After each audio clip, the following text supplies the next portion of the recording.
야곱이 에서를 만났습니다. 어젯밤에는 내일 형을 만나면 죽으리라고 생각했는데 오늘 에서를 이제 만나는 거죠. 어젯밤에는 하나님을 만나서 붙잡고 놓지 않았습니다. 하나님의 축복을 구했습니다. 하나님은 야곱의 이름을 이스라엘이라고 바꿔주셨습니다. 야곱은 하나님을 그곳에서 하나님을 만났다고, 하나님의 얼굴을 내가 대면해서 보았다고 하여 그곳의 이름을 브니엘이라고 부릅니다.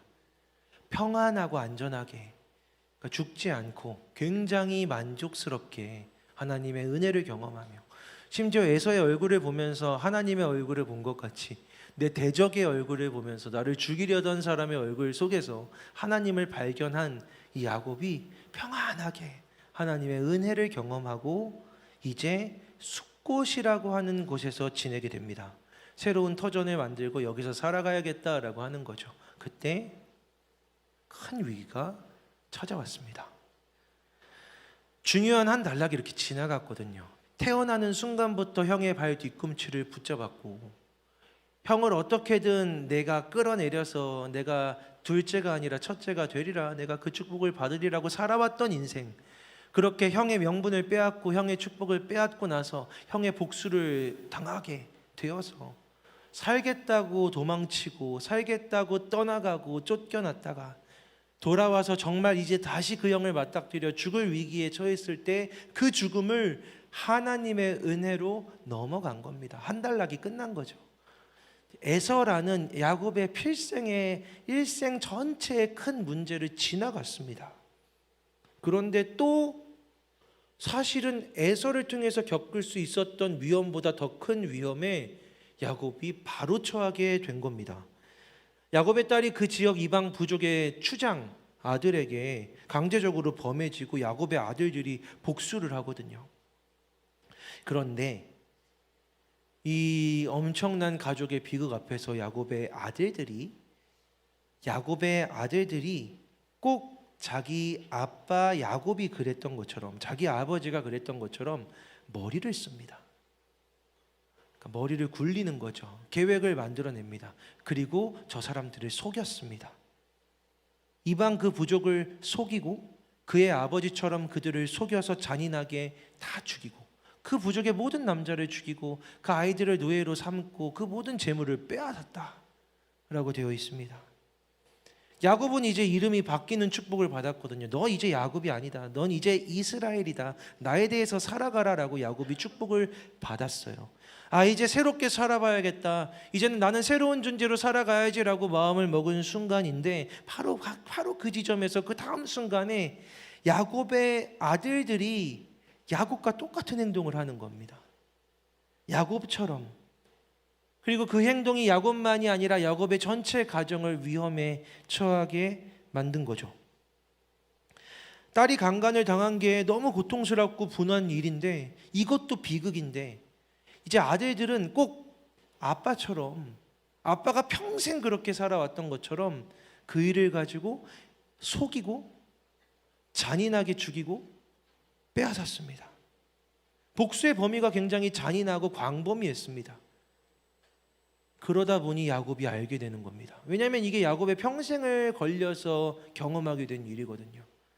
복수가 복수를 계속해서 낳으니까, 아, 우리는 이렇게 복수를 했지만 이제 저들의 형제들이, 저들의 친족들이 우리에게 복수를 해오겠구나, 또 이 굴레에 들어가는구나.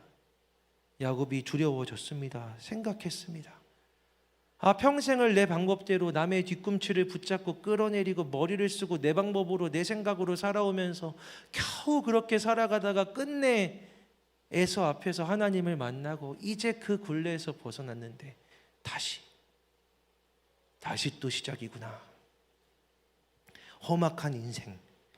둘째로 태어나 축복을 받지 못하고 첫째의 명분과 축복을 속여 빼앗고, 이 빼앗음에 대한 결과는 복수로, 축복이 아니라 쫓겨남을 당했고, 외삼촌의 집에서 가축들을 자기 소유물로 만들려고 머리를 쓰고 외삼촌의 재산을 빼앗았고, 이것 때문에 외삼촌에게 쫓겨나고 복수를 당해 쫓아오는 일들을 당하고, 속임수를 쓰고 거짓말을 하고 남의 것을 빼앗고 문제를 해결해 왔던 야곱이 그렇게 했을 땐 지금 나의 원하는 것을 얻을 수 있을지는 몰라도 당장은 해소가 되는데 반드시 부작용이 따른다라는 것을, 내 행동에 대한 결과가 따라온다라는 것을, 남을 속이고 남의 것을 빼앗으면 얻을 수 있지만 더 큰 것을 잃을 수도 있다라는 것을 야곱은 인생을 통해서 배운 겁니다.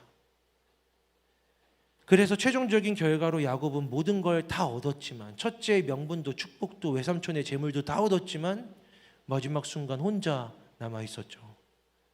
내일이면 죽는다라고 생각한 순간 그의 모든 재물은 그의 옆에 없었고 그의 모든 가족도 그의 옆에 없었습니다. 야곱은 홀로 남아 있었습니다. 그 모든 것들을 애써서 온 힘을 다해 발버둥쳐서 얻고 결국 마지막 순간이라고 생각한 그때 그 밤 야곱은 혼자 있었습니다.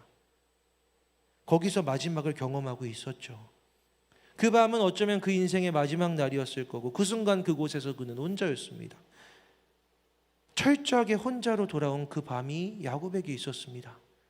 그런데 그 밤에 하나님이 찾아오신 겁니다. 야곱이 하나님을 찾은 것이 아니라 하나님이 야곱에게 찾아오셨습니다.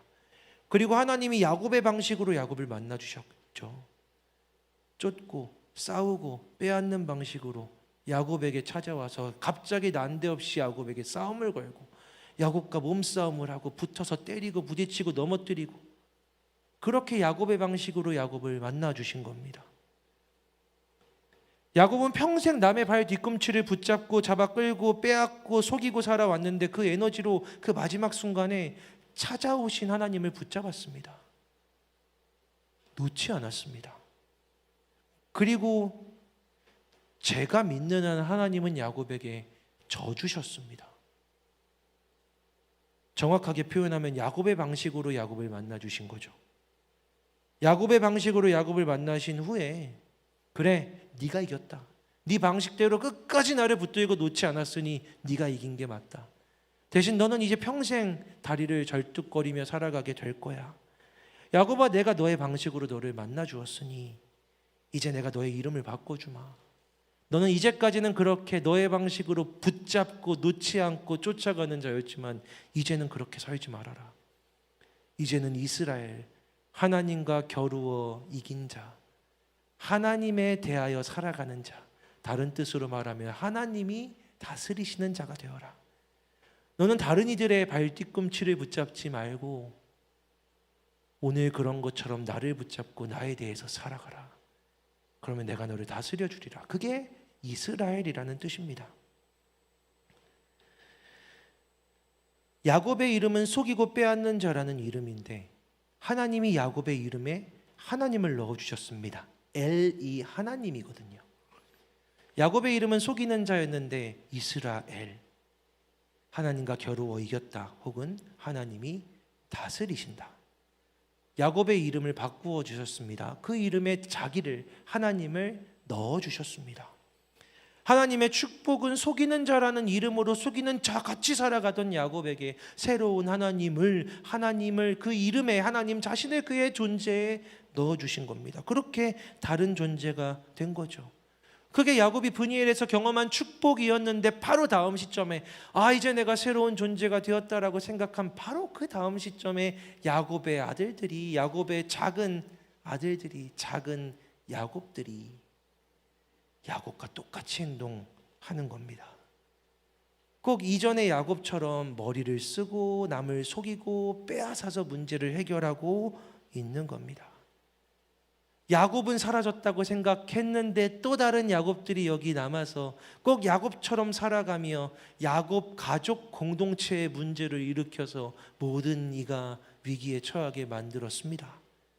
딸들도 야곱이었고 아들들도 야곱이었고 그 모든 이들이 다 야곱이었던 겁니다. 지금은 야곱만 이스라엘이 되었는데 여기 다른 야곱들이 있구나라는 것을 알게 된 것이죠. 변화라는 건 즉각적으로 일어나지 않습니다. 개인에서 일어나면 끝나는 것도 아닙니다. 어렸을 때 수련회나 이런 데 가면은 수련회 강사이신 목사님이 꼭 그렇게 말씀하셨거든요. 돌아가서 엄마랑 싸우지 말라고. 너 은혜 많이 받았으니까 집에 가면 엄마랑 아빠랑 분명히 싸울 거다. 은혜 다 쏟지 말아라. 뭐 이런 말씀하셨거든요. 너만 변했으니까. 우리 개인이 변하고 내 개인이 결단하면 끝나는 것이 아니라 사실은 내가 또 내 옆이 이 공동체가 변화하고 그 변화가 확장되고 그 가치가 그 은혜가 이렇게 이어져야 온전한 변화가 이루어집니다.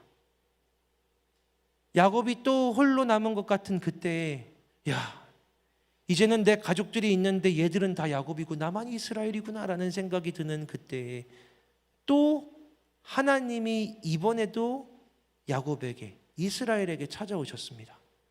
하나님이 오신 거죠. 하나님의 첫 마디가 일어나라 였다는 것을 보면 야곱이 그때 아마 자고 있었나 봅니다. 하나님은 꿈에서 말씀하신 거죠. 일어나라. 베델로 가라. 베델은 하나님의 집이라는 뜻인데요, 이 이름을 지은 게 야곱입니다. 야곱아 베델로 가라 라고 말씀하시는데 그 베델은 야곱이 잘 알고 있는 장소죠. 일어나 베델로 올라가서 거기 거주하며, 지금 야곱은 숫곳이라는 데 살고 있거든요. 야곱아 일어나서 베델로 가서 거기에서 살고, 네가 네 형 에서의 낯을 피하여서 네가 처음 에서한테 죽을까 봐 도망하던 그때 나를 만났던, 내가 너한테 처음으로 나타났던 그곳으로 가서 거기에서 제단을 쌓아라, 예배를 드려라 라고 하나님이 말씀하십니다. 야곱이 처음 형을 피해 집으로부터 도망쳤을 때 여기 있다간 죽겠으니까 엄마가 너 지금 가라, 외삼촌네 집에 가가지고 좀 지내라라고 이 호를 단신으로 소년이 청년이 길을 떠났을 때, 길을 떠나다 어느 밤에 잠을 자야겠어서 돌을 머리에 베고 잠들었던 그곳에서 하나님이 야곱을 만나 주셨거든요. 그곳을 하나님의 집이구나, 여기 하나님이 계시는구나 라고 생각해서 야곱이 여긴 하나님의 집입니다 라고 베델이라고 이름을 지었습니다. 꿈에 하나님이 야곱에게 느닷없이 찾아오신 거죠. 야곱이 찾지 않았는데 하나님이 야곱을 찾아오셨고, 야곱에게 하나님이 약속을 먼저 주셨습니다. 네가 누워있는 그 땅을 너에게 줄 거야. 나는 너의 할아버지 아브라함의 하나님이고 너의 아버지인 이삭의 하나님이다. 내가 너와 함께 있으마. 야곱아 네가 지금 홀로 떠나지만 내가 너와 함께 있을 것이고 어디로 가든지 너를 지켜줄 거야. 너를 이끌어 반드시 이곳으로, 베델로, 여기로 돌아오게 할 거야. 여기로 너를 돌아오겠다고 하겠다고 약속하마.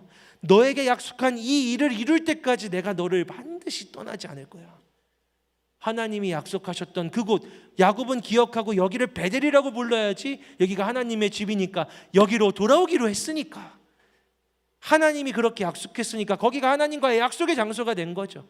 하나님이 나를 정말로 계속해서 보호하시고 인생의 여정에서 이끌어 가시다가 기어이 여기에 돌아오게 하신다면 하나님이 약속을 지키신 거다. 그래서 야곱은 꿈에서 깨어서 이렇게 하나님한테 자기도 약속을 합니다. 만약 하나님이 꿈에서 나한테 말씀하신 것처럼, 약속하신 것처럼 정말로 내가 살아서 여기에 돌아오게 하신다면, 내가 평안히 이곳으로 돌아오게도 하시고 결국 아버지의 집에도 가게 하신다면 하나님은 그때부터 나의 하나님입니다. 할아버지 하나님도 아버지 하나님도 아니라 내 하나님이 되실 겁니다. 이 돌은 하나님의 집이 될 겁니다. 나는 내 모든 소유의 10분의 1을 다 하나님께 드리겠습니다. 10분의 1을 준다는 건 그가 내 주인이라는 뜻입니다. 종들이 하는 일이었으니까요. 그리고 이제 다시 위기의 순간이 됐습니다. 정말 은혜를 경험했잖아요. 에서로부터 살아났잖아요. 이제 돌아가면 됩니다. 아버지의 집으로 돌아가면 됩니다. 맡고 있었던 에서 형이 사라졌으니까 이제 돌아가서 아버지도 만나면 됩니다. 그리운 어머니도 만나면 됩니다. 베델로도 돌아가면 됩니다. 그런데 거기로 가지 않았던 겁니다. 그냥 그 주변에 좋은 땅이 있었습니다. 숫곳이라고 하는, 그냥 거기에 머물렀던 거죠. 그러다가 똑같은 위기를 경험한 겁니다. 다른 야곱들이 튀어나와서. 그런데 거기에서 또 하나님이 야곱을 찾아오신 거죠. 하나님이 또 찾아오셔서 베델로 와라. 우리가 약속한 장소는 베델이잖아. 베델에 와서 이 약속을 마무리하자. 거기서 예배를 드려라. 여러분, 처음 야곱이 길을 떠났을 때, 그가 베델에서 하나님을 만났을 때 야곱은 혼자였습니다. 그리고 그 먼 길을 떠나 돌아 다시 베델로 왔을 때 야곱은 가족을 이루었습니다. 여기에 다른 야곱들이 있죠. 아들 야곱, 이 야곱, 저 야곱들이 이렇게 있는 겁니다. 그 모든 야곱들이 돌아와 베델에서 예배를 드립니다. 그들이 이제 하나님의 백성이 되는 것이죠. 야곱은 사랑하는 자녀들과 함께 하나님을 만나고 예배합니다. 그리고 그 모든 야곱들이 그때 비로소 오늘 우리가 본문에서 읽은 것처럼 하나님이 굳이 다시 말씀하시는 겁니다. 너는 이제 야곱이 아니라 이스라엘이다. 여기서의 야곱은 야곱 개인이 아니라 그들 모두를 의미하는 것이죠. 너희 야곱은 이제 야곱이 아니라 이스라엘이다. 그래서 여러분 놀랍게도 하나님은 그 이후로 항상 자기를 나는 아브라함의 하나님, 이삭의 하나님, 어떤 개인의 하나님으로 지칭하셨는데 이 순간 이후로 하나님은 자신을 이스라엘의 하나님이라고 부르십니다. 그리고 이 명칭은 변하지 않습니다. 이스라엘은 민족이 되었고 백성이 되었고 지금도 있는 나라가 이스라엘입니다. 하나님은 그들의 하나님이 되신 것이죠. 성경은 이 야곱 가족이 베델로 올라갔을 때 이 사람들은 군인도 아니에요. 거기 진을 치고 막아야 되는데 진을 치고 막지 않고 길을 떠났을 때 갑자기 그 주변의 야곱 가족들에게 복수하기로 마음먹었던 이방 민족들의 마음에 하나님이 두려움을 주셔서 누구도 그들을 쫓아가지 못하게 했다라고 성경은 붙여 기록하고 있습니다. 하나님은 그 모든 상황 가운데 야곱과 야곱의 자녀들이 이 야곱 공동체가 베델로 돌아와 예배하기를 원하고 계셨던 겁니다. 이걸 막을 수 있는 어떠한 존재도 없었습니다. 창세기의 야곱의 이야기는 여러분 이렇게 끝이 납니다. 뒤에도 야곱이 등장하지만 그건 야곱의 이야기가 아니죠. 야곱이 발버둥 치는 삶의 이야기가 계속해서 펼쳐집니다. 속고 빼앗는 삶, 그리고 쫓기는 삶, 복수당하는 삶, 피하는 삶이 이렇게 끝이 납니다. 그런 삶의 방식이 이제 마무리되는 겁니다. 그 다음부터 이제는 하나님의 백성 이스라엘의 이야기가 펼쳐지는 거죠. 하나님 앞에서 살아가야 하는 한 백성의 이야기가 펼쳐집니다. 이 지점에서 한 개인에게 일하셨던 하나님의 이야기가 한 공동체로 확장되어서 펼쳐지기 시작합니다. 사랑하는 여러분, 한소망 청년교회는 2023년이 되면서 많은 변화를 시작했습니다. 맞이하고 경험하고 있습니다. 조직, 구조, 사역의 방향, 형태 다 바뀌었습니다. 이제 더 힘을 받겠지. 이제 더 힘을 내서 우리가 사역할 수 있겠지. 청년들이 이제 사역의 중심에 들어와서 사역을 하니까 신이 나겠지. 즐겁게 사역을 하겠지. 라며 생각하고 기대하고 시작했던 1년입니다.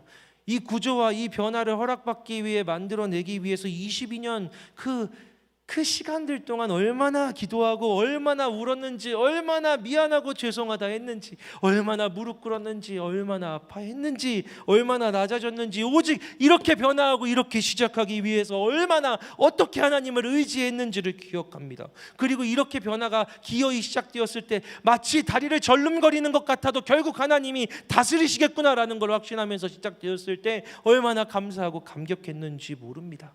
그리고 이렇게 2달이 지나가고 있습니다. 제가 2달 동안 만나는 우리 청년들, 귀한 사역팀들, 리더십들에게 마치 빨간불이 켜진 것처럼 계속해서 청년들이 울고 힘들어하고 아파하고 괴로워하는 것을 경험하게 됩니다. 보게 됩니다. 깨져있는 청년들을, 무너진 청년들을, 지쳐버린 청년들을 보게 됩니다. 처음에는 너무 사랑하는 청년들이 이 사역의 중심에 내가 사역하던 그 자리에서 이제 나 혼자 하는 게 아니고 동역하는 거구나, 이들과 함께 해가겠구나라고 함께 사랑하고 함께 사역할 그 일들이 너무 기대되고 즐거웠습니다. 함께 하나님의 일하심을 보겠구나, 함께 하나님의 일하심을 보자. 여기서 와서 같이 기획하고 같이 고민하고 같이 발로 뛰고 같이 기도하고 같이 무너지면 하나님이 정말로 일하셨을 때 그 열매를 보면서 너도 진짜 그 하나님의 열매를 먹는 기쁨을 누리게 될 거야. 그건 그냥 보고 그냥 참여해서 느끼는 것과는 정말 달라. 이 자리에서 함께 하자. 그게 너에게도 정말 기쁨이 될 거야 라고 권했습니다. 그게 맞죠? 맞는 일입니다. 그런데 23년을 시작하고 한 달, 두 달, 청년들이 아프다 하고 힘들다 하고, 목사님 힘들어요, 목사님 지쳐요, 못하겠어요. 그것을 보고 있는 제 마음도 너무 아프고 힘들고 미안하고, 왜 이렇게 되었을까? 왜 이렇게 되었을까? 왜 어렵게 되었을까? 문득 지난주에 깨닫게 되었습니다. 저도 사역을 하면서 힘이 들었는데, 나도 22년, 21년, 아니 사실 사역을 해오던 그 모든 시간 힘이 들었는데, 사실 사역이라는 건 그 시간의 대부분이 눈물이고 아픔이고 기다림이고 깨짐이고 실망이고, 그러면서도 사랑하는, 이렇게 화가 나고 이해가 되지 않는데도 사랑하는, 버릴 수가 없는, 그렇게 보면 또 사랑하고 있어서 말도 안 돼, 내가 아직도 사랑하고 있네 싶어서. 그러다가 문득 나를 이렇게 사랑하신 예수 그리스도를 생각하게 되고, 하나님이 나를 이렇게 기다리셨구나라는 것을 깨닫게 되고, 그 자리에서 하나님을 만나고, 그렇게 예수님을 만나고, 성령님께서 이렇게 내 안에서 애통해하며 기도하셨구나. 하나님, 이 청년을 위해서 울면서 안타까워하면서 답없는 기도를 하다가 내 안에서 나를 위해 그렇게 애통해하며 답없이 기도하셨을 성령님을 생각하면서 하나님을 만나는 것이 사역이었는데, 그게 진짜 사역인 건데, 그래서 사실은 여기 마스크 쓰고 있는 이 청년들, 뭐 사실 반응도 별로 없고 대단히 예쁠 것도 없는데, 막 전화하면 맨날 싫다고 하고 안 된다고 하고, 밥 먹자고 하면 바쁘다고 하고, 특별 집회 나오라고 하면은 약속 있다고 그러고, 다 여러분이잖아요. 싫어요. 조금 친해지니까 싫어요라는 말이 편해지더라고요. 싫어요. 바빠요. 하나도 안 예쁜데 사랑하는 이 마음이 어느 순간 하나님 마음이구나라는 것을 깨닫게 되어서, 사역은 그렇게 하나님을 만나는 거라는 걸 사역을 하자고 하면서 이야기해 주지 않았었구나. 내가 너를 사랑하는 건 네가 잘나서가 아니고, 너를 통해서 내가 하나님을 만나서 너를 사랑하는 건데, 근데 너를 통해서 하나님을 만난다는 건 네가 나를 무지하게 속삭였다는 건데, 그걸 말을 안 해줬구나. 그냥 우리 함께 사역하면 행복할 거야, 함께 사역하면 정말 좋을 거야, 함께 사역하면 진짜 하나님의 은혜가 있을 거야, 열매가 있을 거야, 네가 더 깊은 하나님을 경험하게 될 거야 라고 말했지, 여기가 얼마나 눈물 흘리는 전쟁터인지를 말해주지 않았구나.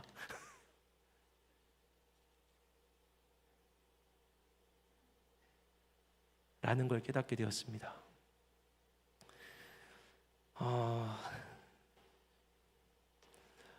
청년들이 저한테 와서 이야기를 시작할 때 가장 먼저 하는 말이 뭔지 아세요? 목사님 이해가 안 돼요. 목사님 진짜 이해가 안 돼요. 도대체 이해가 안 돼요. 왜 저러는지를 모르겠어요. 진짜 이해가 안 돼요. 왜 이렇게 이해를 못할까라고 생각했는데, 제가 했던 기도더라고요. 하나님, 얘네들이 이해가 되지 않습니다. 하나님, 이해가 안 돼요. 왜 그럴까? 내가 분명히 말했는데 왜 그러는 걸까? 왜 나랑 그렇게 얘기하고 왔는데 왜 그러는 걸까? 그런데 제가 어떠한 일을 했는지를 생각하게 되더라고요. 너무 누군가가 이해가 안 될 때, 여러분, 저는 밤을 새워서 그 사람을 위한 스토리를 짜주거든요. 얘가 요즘 좀 바쁘다고 했는데 오늘따라 굉장히 빌런을 만났을 거야. 그래서 마음이 많이 무너졌겠지? 내가 유난히 기분 나쁜 그 시점에 전화를 했었을 거야. 그래서 그때 아마 얘가 나한테 그렇게 반응했었을 거야. 원래 본심은 그게 아닐 거야. 지금 나한테 카톡 안 하고 미안하다고 안 하고 있지만 속으로는 되게 미안해하고 있겠지. 아마 내일 아침쯤에 나한테 카톡이 올 거야. 그렇게 혼자 그 친구를 위한, 그 청년을 위한 스토리를 짜고 이야기를 만들고 그 친구를 새롭게 구성해주고, 내 안에서 그 친구는 이런 아이가 되어서 그 친구를 여전히 사랑하기로 결단하고 기어이 잠이 들고, 다음날 아침에 사랑하는 마음으로 깨어 그 친구를 만나는, 그게 내 기도였구나. 그게 사역이구나. 야, 내가 우리 청년들을 속였네. 어떤 전쟁터로 부르는지를 얘기를 안 해줬었네. 여기는 그런 곳인데, 그렇게 하나님을 만나는 자리인데 잘못했구나 라는 생각이 들었습니다. 제가 하나님을 만나는 자리가 어디였는지를. 저는 사실 모든 사역이 아름다운 열매를 맺을 때보다 그 모든 것들이 하나도 이루어지지 않을 때 더 하나님을 많이 만났었는데, 우리 청년들이 지금 힘들어하고 고통스러워하고 일이 안 풀리는 것 같은 바로 그 지점이, 꼬여있고 앞이 안 보이는 바로 그 지점이 하나님을 가장 명확하게 만날 수 있는 자리라는 것을, 거기가 바로 하나님이 찾아오시는 자리라는 것을 얘기해 주지 않았었구나 라는 생각이 들었습니다. 하나님, 제가 실수했습니다. 하나님, 제 잘못입니다. 사역의 진짜 기쁨은 함께하는 사람이 아니라 그 사역을 통해 만나는 하나님이 주시는 것인데, 사역의 진짜 기쁨은 하나님이 주시는 것인데, 그 사역을 통해, 그 사람을 통해 하나님을 만나야 진짜 사랑을 느끼는 것일 텐데, 마치 이제 분이엘에서 하나님의 축복을 경험하고 비록 하나님의 치심도 있어서 아프고 그러기도 했지만 이제 새로운 시작을 하고 마치 모든 것이 다 잘 될 것처럼, 숙국에서도 괜찮을 것처럼 그냥 그렇게 살아가는 야곱처럼 이 일이 어떠한 것인지를 미처 다 이야기해 주지 못했었구나라고 회개하게 되었습니다. 우리 청년들에게 미안한 마음을 갖게 되었습니다. 이번 주일에 말씀을 준비하는데 본문은 미리 정했죠. 베델로 오라고 하시는 하나님, 뭐 때문에 오라고 하시는지에 대해서 계속 고민하고 그냥 설교를 쓰지 못하고 멈춰 있는데, 이번 한 주간 제가 만나는 되게 다양한 사람들이, 다양한 목사님들이 제 기도 제목, 저의 문제 이런 것들을 이야기하지 않았는데 목사님들마다 이렇게 얘기하시는 거예요. 아, 동주 목사님, 사역은 진짜 기도예요. 기도밖에는 없는 것 같아요. 기도하지 않으면 안 됩니다. 저의 문제를 이야기한 적이 없는데 기도하지 않으면 안 됩니다.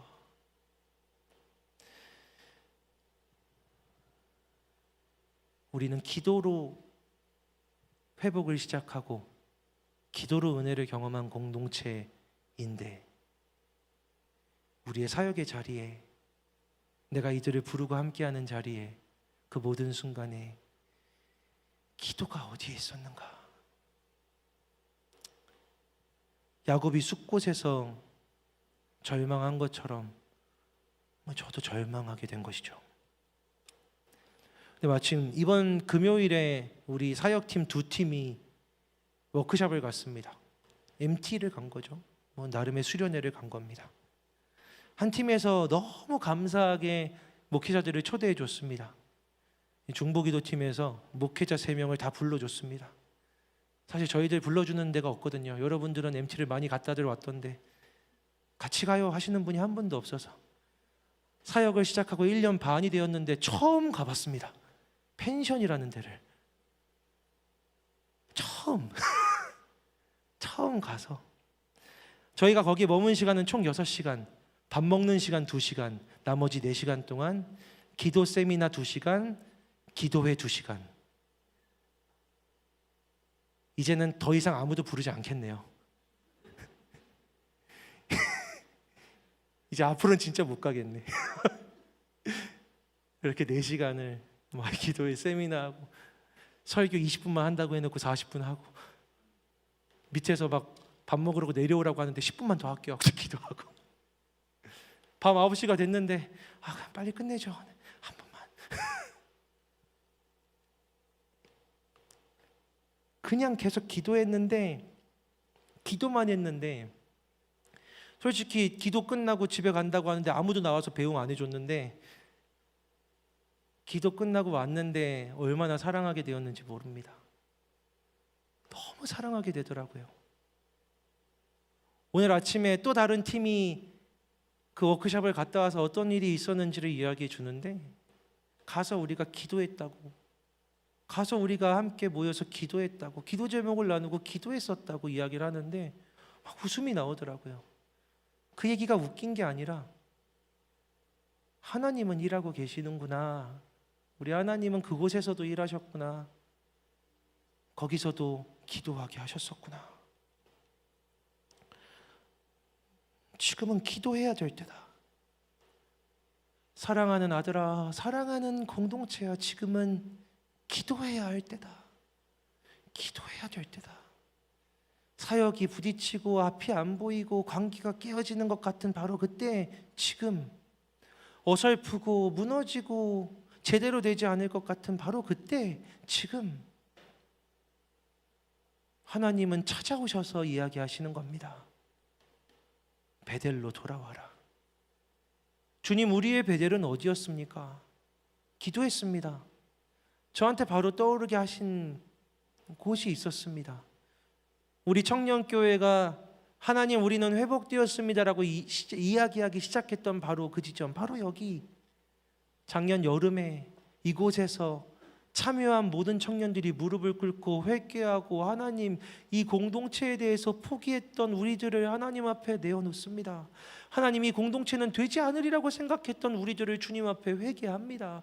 하나님, 우리는 다시 한번 하나님 앞에서 일어서고 기도하고 나아가겠습니다. 하나님이 회복하시겠다고 하셨으니 그 회복의 일이 이제 시작될 것을 믿습니다. 수련회가 끝나고 모든 청년들이 단 한 사람도 빠지지 않고 피드백지에 우리가 회복되고 있습니다라고 썼던 그 시간을 떠오르게 하셨습니다. 그렇게 기도해서 이 회복의 역사가 시작되었는데, 그렇게 기도해서 하나님이 일하기 시작하셨는데, 기도로 시작된 일을 기도로 이어가지 못했구나. 내가 그 일을 못했구나. 사역을 하면서 기도하자고 말하지 못했구나. 더 기도하자고 기도의 자리로 부르지 못했구나. 야곱 같은 존재구나 라고 그냥 저를 뉘우쳤습니다. 여러분에게도 미안하지만 무엇보다 하나님께 죄송했죠. 그런데 감사한 건 하나님이 찾아오셨다는 겁니다. 저에게 뭐 도대체 못 잡으니까, 갈피를 못 잡고 이래서 그런 건지 저래서 그런 건지 생각하고 있으니까 뜬금없이 전혀 상관없는 목사님을 보내셔가지고, 그 목사님은 저보다도 기도하는 거 별로 안 좋아하는 목사님인데 그 목사님이 저한테 기도해야 된다고, 사역은 기도라고 이야기하시는 순간에 알게 된 겁니다. 기도해야 하는구나.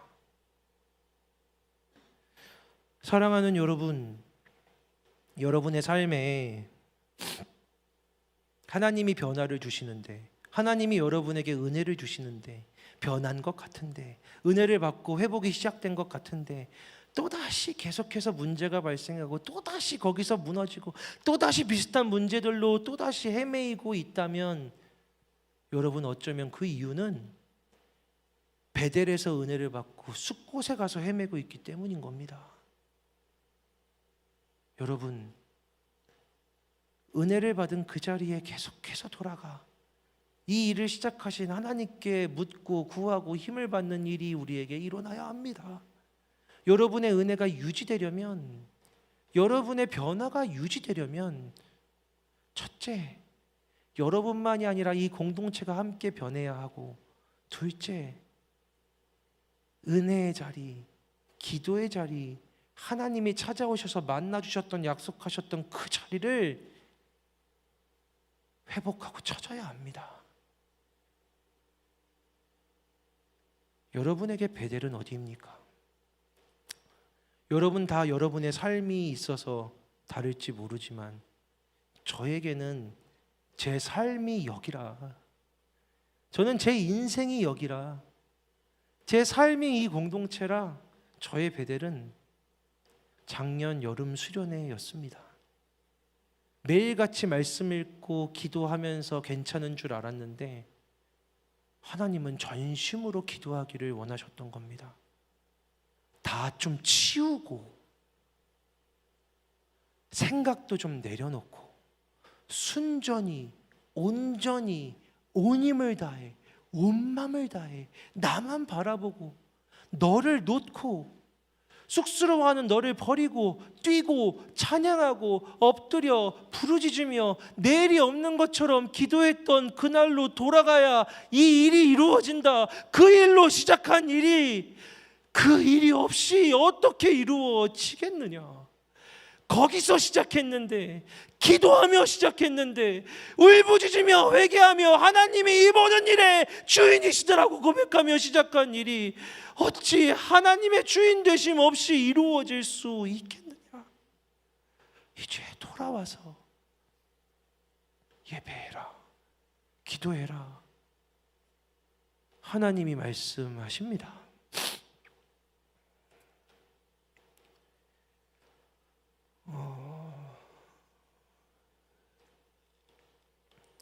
여러분, 특별 집회가 이제 2주 뒤에 이루어집니다. 그게 우리의 겨울 수련회입니다. 전 아직도 기억합니다. 청년 전원이 모두 무릎을 꿇고 이 자리에서 기도했던 시간을 기억합니다. 여러분은 그냥 무릎을 꿇었다고 생각하는데 지나가면서 보던 사람들은 기적이라고 했습니다.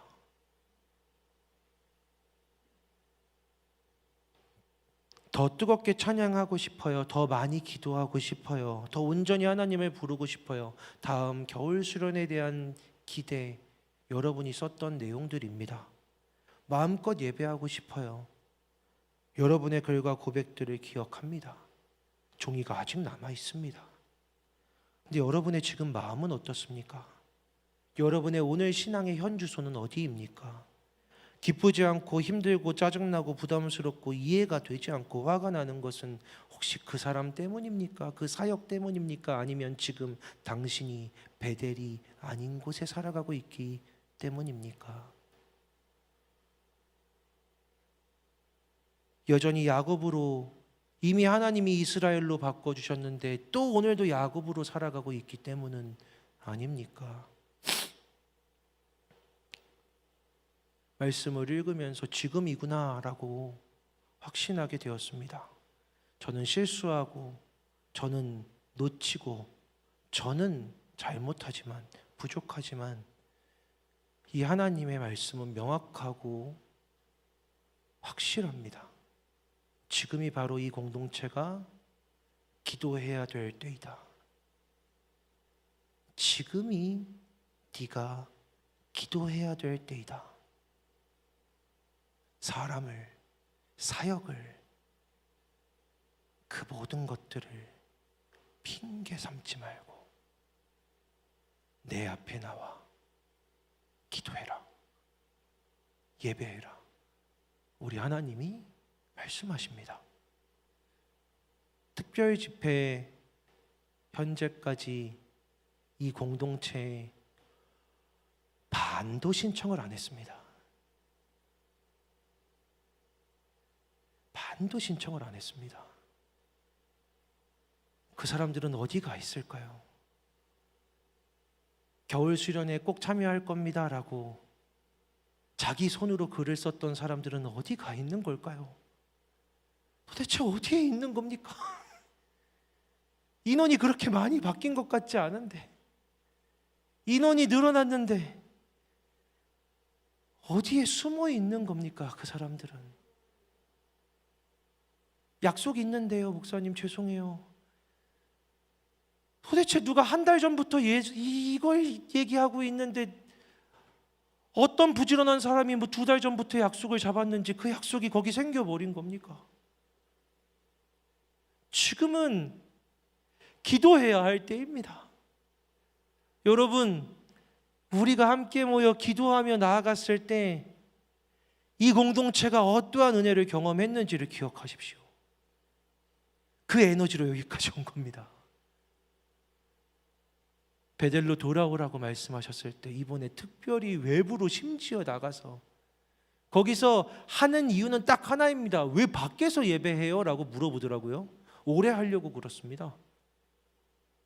여기 불 꺼지는 시간에 좌우되지 않고 찬양이랑 기도 좀 길게 해보려고, 눈치 안 보고 기도 좀 많이 해보려고 그렇습니다. 청년들이 저한테 신신당부를 하더라고요. 목사님 설교 길게 하시면 안 된다고. 오늘보다 짧게 할 겁니다. 기도를 많이 하려고요. 뜨겁게 찬양하려고요. 여러분, 그게 얼마나 큰 에너지를 갖고 있는지를 기억하십시오. 돌아오십시오. 약속 취소하면 어떻습니까? 그 저녁 좀 안 먹으면 어떻습니까? 그 만남 다음 주에 하면 어떻습니까? 하나님이 여러분을 부르시는데, 하나님이 나와서 함께 나를 만나고 내가 너를 어떻게 만지는지를 경험해라고 하시는데, 여러분, 그 저녁 식사가 다음 날로 좀 미뤄지면 어떻겠습니까? 사랑하는 여러분, 여러분을 이 베델로 초대합니다. 베델에서 어떠한 일이 일어날지 저는 상상도 못하겠습니다. 워낙 아둔한 존재라. 하지만 주시는 은혜가 우리의 1년을 살아가게 할 공식 예고편이 될 거라고 믿고 있습니다. 여러분, 그곳에서 함께 만나 오늘부터 기도하며 기도로 준비하며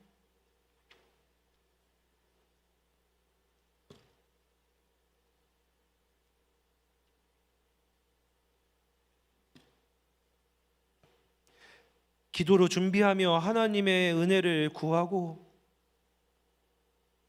기도를 쉬지 않고 우리 하나님을 바라보고 구하며 하나님이 이 공동체를 다시 한번 이해하고 사랑하고 품고 함께 사역하는 것이 즐거운 공동체로 만들어 주실 걸, 그 에너지를 주실 걸, 그 사랑을 주실 것을 기대하며 나아가기를,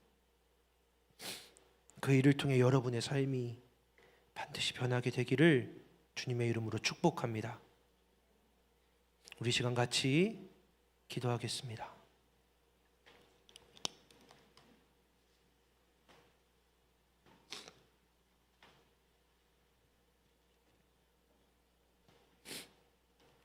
하나님, 얼마나 부족하고 얼마나 아둔한지 다 아는 척 잘난 척 하면서도 기도해야 할 때 무릎 꿇어야 할 때 무릎 꿇지 못하고 이 자리까지 와 아파하며 고통스러워하는 이들을 품고 주님 앞에 함께 나아갑니다. 그러나 하나님, 숲곳까지도 찾아오셔서 다시 베델로 부르시는 하나님의 은혜를 의지하며 저희 청년교회 공동체는 주님을 향해 또 한 걸음 나아가려 합니다. 저희들은 기도하며 기도가 어떠한 기적을 만들어내는지를 다시 한번 경험하려고 합니다. 그때는 처음이라 오랜만이라 은혜가 있었지라고 생각하고 이야기하는 이들이 상상도 하지 못할 하나님의 놀라운 은혜를, 이제껏 경험해보지 못한 하나님의 영광스럽고 완전한 역사를 저희들은 꿈꾸며 나아갑니다. 이 공동체가 기도로 준비하며 베델로 향해 오늘부터 한 걸음 한 걸음 걸어가겠사오니 주님, 우리를 붙잡아 주시옵소서. 기도의 에너지를, 힘을 일으켜 주시옵소서. 예수님의 이름으로 기도합니다. 아멘. 시간 자리에서 일어나서 함께 찬양합시다.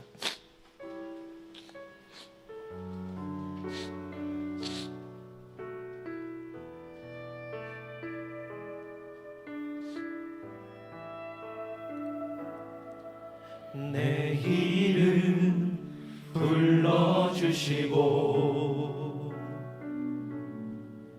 내 삶의 주인 되시는 내 맘에 노래 되시는 그는 그신 나의 예수님 내 이름 불러주시고 내 삶의 주인 되시는 내 맘에 노래 되시는 그는 그신 나의 예수님 삶의 무게가 내 맘을 누르고 버팀 없는 시간을 지날 때 예수만 의지하는 삶 되기 원하네 주 붙드네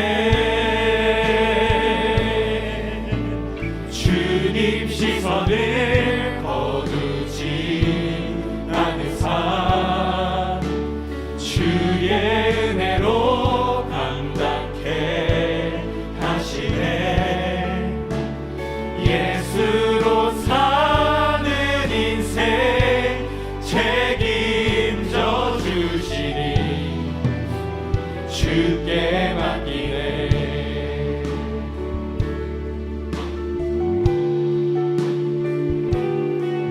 내 안에 모든 염려를 절실한 기도 되리라 답답한 현실 속에서 주만 온전히 바라봅니다 삶의 무게가 내 맘을 누르고 버팀 없는 시간을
내 맘을 누르고 버팀이 없는 시간을 지날 때 예수만 의지하는 삶 되기 원하네. 주 붙드네. 주님 시선을 거두지 않은 삶 주의 은혜로 감당케 하시네. 예수로 사는 인생 책임져 주시니 주께 맡기네.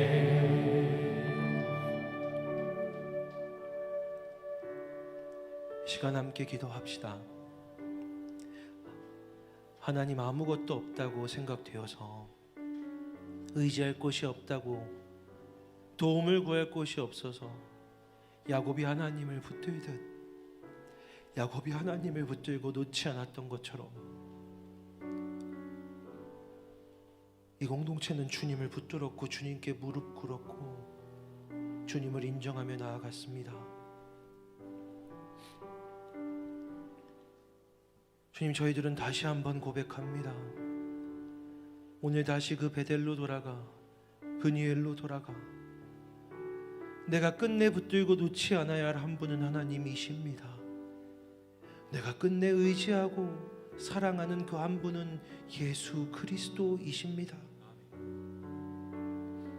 주님, 같은 마음으로 여기 엎드려 있는 주님을 붙들고 놓을 수 없어 주님을 구하고 있는 우리 청년들 한 사람 한 사람 만나 주시옵소서. 하나님을 붙들 때, 이들이 하나님을 붙들고 하나님의 이름을 부를 때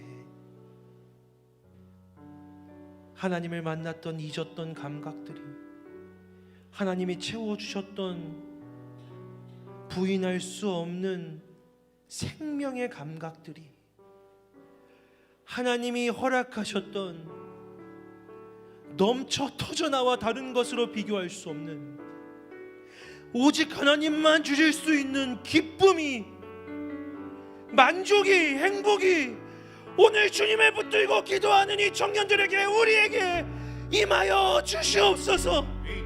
주님, 다시 한번 기도하며 그 하나님을 만나기 원하오니 주여, 우리가 주님을 부르며 주의 아들 주님의 다리를 붙들 때, 주님을 붙들 때 주님 우리에게 찾아와 우리를 축복하여 주시옵소서. 주의 이름 한번 외치며 기도하겠습니다.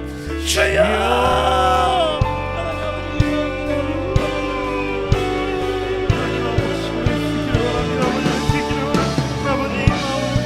하나님 아버지 간구합니다. 하나님 아버지, 다시 한번 무릎 꿇어 주님을 붙듭니다. 하나님 아버지, 저희들은 주님을 의지합니다.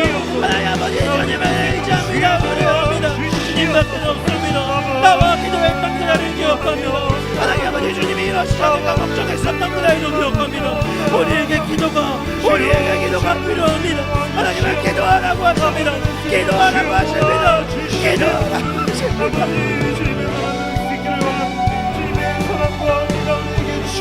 방법이 없어 기도할 때 그날들에게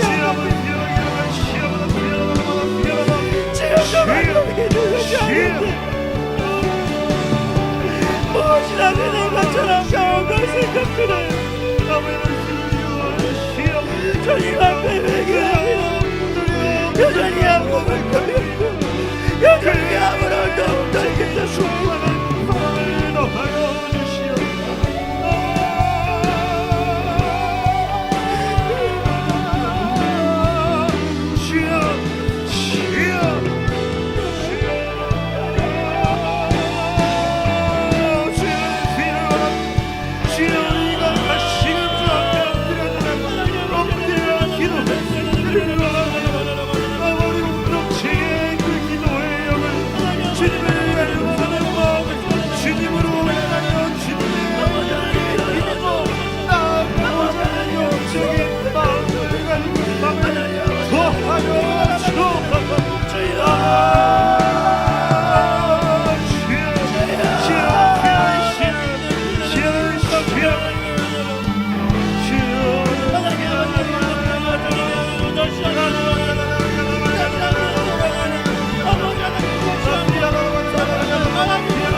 한번 사용하게 하여 주십시오.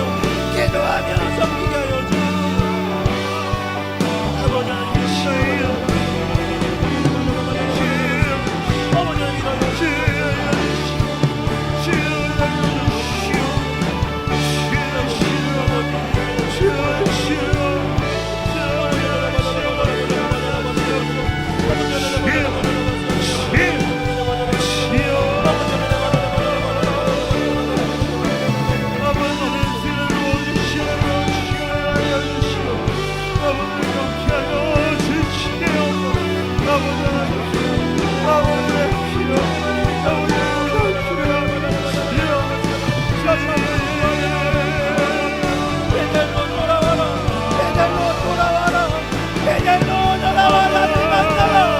베델로 돌아와서 나를 만나라. 베델로 돌아와 나를 만나라. 하나님 말씀하실 때, 하나님이 역사하실 때, 역사하실 때 주님이 하여 주시옵소서.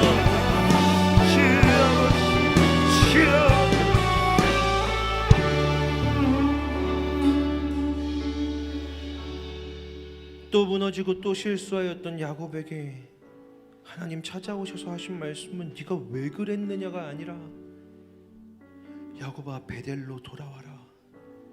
베델로 나와 거기서 나를 만나자. 거기서 나와 예배하자. 사랑하는 여러분, 여러분에게 베델은 어디입니까? 처음 하나님을 만났던 자리는 어디입니까? 하나님의 은혜를 경험했던 그곳은 어디입니까? 하나님이 기다리고 있는 여러분을 기다리고 여러분을 만나고자 기다리시는 그곳은, 그 마음은, 그 고백은 어디입니까? 야곱은 돌아가 움직이고 이동하며 하나님을 만날 때 그곳을 베델이라 하였습니다. 수많은 베델들이 있습니다. 사랑하는 여러분, 여러분이 오늘 돌아가야 할 베델은 어디입니까? 여러분 개인의 인생에 하나님이 여러분을 기다리고 계시는 그 베델은 어디입니까? 하나님은 그곳에서 여러분을 부르고 찾고 계시는데, 하나님은 그곳에서 여러분을 부르고 계시는데, 돌아와 나를 만나자. 돌아와 예배해라. 돌아와 이곳에서 너의 변화를, 너의 존재를, 너의 사랑을 다시 확인하자라고 하나님은 하나님의 약속을 기억하고 계시는데, 사랑하는 여러분, 여러분의 베델은 어디입니까? 이 시간 기도할 때 하나님 우리가 돌아가야 할 곳이 어디인지를 떠올리게 하여 주시옵소서. 첫사랑을 잃어버린 이들이 첫사랑을 기억하며 회복해야 할 곳이 어딘지를 주여 기도할 때 떠올리게 하여 주옵소서. 그리고 오늘 우리가 기도하며 주님 앞에 나아갈 때 오늘 바로 이 자리가 그 베델이 되게 하여 주시옵소서. 살아계신 하나님을 만나는 은혜를 경험하게 하여 주시옵소서. 주여 오늘 우리에게 우리의 베델을 떠올리게 하여 주시옵소서. 우리 주님 한번 외치며 한 번 더 기도하겠습니다. 주여 하나님 아버지, 주여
사무실 책상에 엎드려 울며 기도했던 날이 있었습니다. 그곳에서 하나님 찾아오셨고 만나 주셨습니다. 그곳이 제 베델입니다. 하나님, 그곳에서 하나님을 만나기를 원하오니 하나님께서 그 베델에서 우리 청년들의 삶의 자리에서 무너져 울며 기도하다가 하나님을 만났던 그곳에서 우리 청년들을, 저를, 우리를 만나 주시옵소서. 길을 걷다가 눈물을 흘리며 하나님 어떻게 해요? 하나님 도와주세요라고 한탄했던 그 자리, 그곳에서도 하나님은 찾아오셨습니다. 그 길거리가 우리의 베델입니다. 그 길을 걸으며 다시 한번 하나님을 부르겠습니다. 그곳으로 또 찾아오셔서 만나 주시고 내가 여기서 기다리고 있었다라고 말씀하여 주시옵소서. 그 모든 여정들의 은혜를 회복하여 주시옵소서. 이 비전으로 의자에 엎드려서 바닥에 무릎을 꿇고 기도하며 하나님께 회개하고 하나님이 찾아오셨던 그날이 있었습니다. 그곳이 우리의 베델이었습니다. 하나님, 다시 이곳에서 기도로, 눈물로, 기도의 씨를, 눈물의 씨를 뿌려 주님이 맺으시는 열매를 보기 원합니다. 주님, 이 베델에서 하나님 역사하여 주시옵소서. 목사님, 기도할 곳이 교회에 어디 있나요? 라고 물으며 기도할 곳을 찾아다니던, 베델을 찾아 헤매던 이 청년들이 기도의 열정을 다시 한번 회복하여 그 개인을 향하여, 사랑하는 이들을 향하여, 목장을 향하여, 사역을 향하여, 이 공동체를 향하여 기도하게 하여 주시옵소서. 우리는 언제 기도합니까? 기도하자고 외치고 기도의 모임을 찾는 청년들이 일어나 하나님 아버지, 우리가 기도하며 주님 앞에 나아가 이미 하나님의 은혜가 시작되기 전에 우리는 하나님의 회복을 경험했습니다라고 고백하는 그 은혜가 다시 한번, 아니 그때보다 더 강력하게 일어날 것을 신뢰하고 소망하오니 주여, 우리를 기도의 자리로 불러 주시옵소서. 베델에서 우리를 만나 주시옵소서. 이 공동체가 걸어갈 그 길의 모든 한 걸음에 기도와 은혜를 주실 하나님을 찬양하며 예수님의 이름으로 기도합니다.